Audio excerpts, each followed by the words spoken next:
My dear people of Guam, 2 weeks ago at the Rotary Club debate, I asked Governor Calvo a simple question. Did you give a $3.6 million tax write-off to one of your family businesses?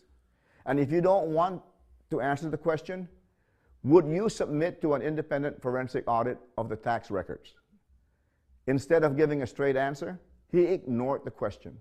Last week, at the Guam Medical Association debate, I asked him again if he had given a $3.6 million tax write-off to one of his family businesses this year, and he still ignored the question. And just a couple days ago, he released a video where he evaded the question again. Instead of saying whether or not he gave write-offs to one of his family businesses, he gave a lawyerly answer. He claims not to have given tax write-offs to a family member, but he does not actually deny giving it to one of his family businesses. I am sorry, Governor. You are not fooling anyone. He went on further with the gimmick of calling on Public Auditor Doris Brooks to audit the records. What was asked of him was for an independent audit, not an audit by a former Republican senator who just a few months ago gave in to pressure from him to cook the books and turn a $27 million deficit into a $3 million surplus.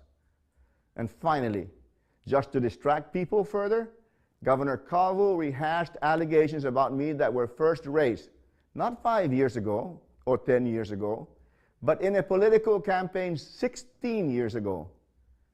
He is doing all this just to avoid answering a simple question.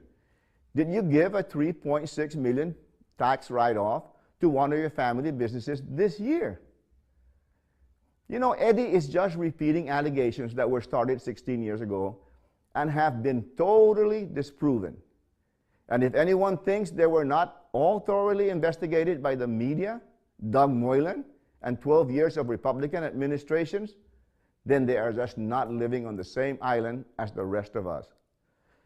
But you know, Eddie, if you want answers again to these old tired questions, then here they are. Number one, I bought a runal from Pedro Artero for $220,000. I constructed the house with our own family resources, and anyone interested can go to the Department of Land Management and look up the deed. Number two, there is no running water or power servicing Uru now. I have solar panels for electricity, and I haul in water like any other landowner up there. And number three, no monies were ever given to me or my family for living in our own home while I was governor. And Eddie, all you have to do is ask Benita Langlonia at the Department of Administration if you want to find out the facts. Number four, all government records regarding travel are public documents, which you, Governor Calvo, control access to, not me. Ask Benita. She has them, and anyone can look it up in the PDN archives because they published all of it. Just because the PDN doesn't publish your travel records doesn't mean they did not fully publish mine. And by the way, I have never had a GovGuam credit card. And finally, the plaster wall around my house was there 15 years before I became governor. It is not brick, and the so-called red brick color is the same color used in countless structures around the world. Eddie, I have been fully vetted and I'm tested, and I doubt if you would be able to withstand the level of investigation and scrutiny that my family and I have had to endure. So Eddie, you have the answers to your questions.